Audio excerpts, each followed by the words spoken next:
Welcome to Gen Z Dollar, where we talk money, strategy, and smart moves, not hype. If you want to master finance, investing, and business, hit subscribe, and let's dive straight in.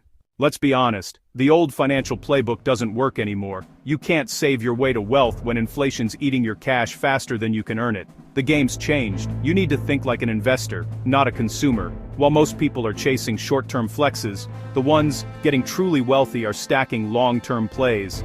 Assets, not liabilities. This channel is here to help you understand how money really moves, so you can build your future now, not someday.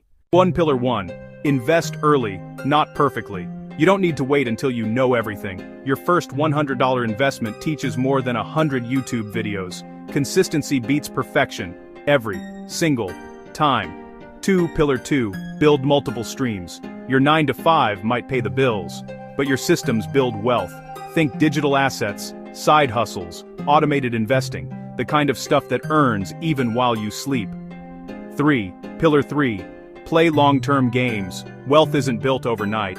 Surtsanin stacker, endi brr, alwinsur bainskurtapper powder, and drines it's built over time.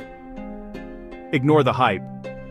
Focus on the plays that compound, because patience, that's the ultimate flex. The majority spends to impress, the minority invests to progress. Most people copy each other, that's why they never move ahead. You're here because you think different. Learn the rules, master your cash flow, use your money to create freedom, not more debt. That's the Gen Z Dollar way. We don't wait for opportunity, we build it. If you're ready to take control of your money, your mindset, and your future, hit that subscribe button. This is Gen Z Dollar, where we think different, invest smart, and move with purpose. Stay focused, stay hungry. See you in the next one.